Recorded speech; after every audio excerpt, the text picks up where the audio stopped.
대선이 끝난 뒤 전국적으로 올 들어 최대 물량인 아파트 6만 가구가 쏟아져 나옵니다. 새 정부 정책이 나오기 전에 봄부터 미뤄둔 물량을 소화하려는 것으로 분석이 되는데요. 이 시장이 아직 불안정한 상태인데 전망이 어떤지 김장훈 기자가 보도합니다.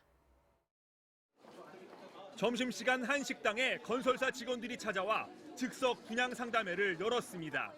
모델하우스를 찾기 힘든 직장인들에게 점심도 제공하고 다음 주 분양을 시작하는 아파트도 홍보하기 위해서입니다. 시간적인 여유가 없어서 찾아다닐 수는 없었는데 다행히 이렇게 나와주셔서 정보도 주시고 하니까 좋은 것 같아요. 굉장히. 보통 모델하우스는 분양 일주일 전에 문을 열지만 요즘엔 더 일찍 홍보관을 개관하는 건설사들도 늘고 있습니다. 모델하우스 오픈하기까지 기다리려니까 조금 더 궁금한 게 많더라고요. 그래서 이 홍보관에 와서 좀 더 자세한 설명을 들어보고자. 건설사마다 분양 홍보에 열을 올리는 이유는 대선이 끝난 뒤 올 들어 가장 많은 6만 가구 가까이가 쏟아지기 때문입니다. 다음 달도 사정은 마찬가지여서 2달 동안에 올해 전체 물량의 3분의 1 이상이 공급됩니다.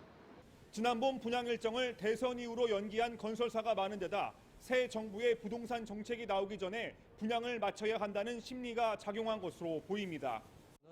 새 정부에 대한 기대감, 정부 정책에 대한 불안감들 때문에 5월 달에 아마 계속 몰리지 않을까. 하지만 시장 전망은 불투명합니다.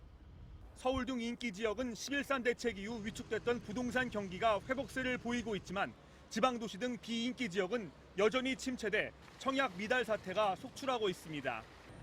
집값도 마찬가지여서 서울, 강남 등은 대선 이후에도 가격이 오를 가능성이 높지만 투자 열기가 식거나 지역 경기가 악화된 대구와 경북, 충남 등은 집값이 더 떨어질 수 있다는 우려가 나옵니다.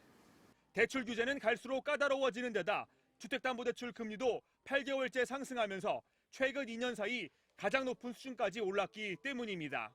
인기 지역 중심으로만 청약 쏠림 현상이 극심해지고 있는데 이러한 양극화 현상은 하반기 준공주택량이 늘어나고 대출 금리가 올라가면서 더욱 극심해질 것으로 예상됩니다. 정부는 6만 가구 수준인 현재 미분양 물량이 위험 수위인 7만 가구까지 늘어날 수 있다고 보고 청약시장 모니터링을 강화하기로 했습니다. MBC 뉴스 김장훈입니다.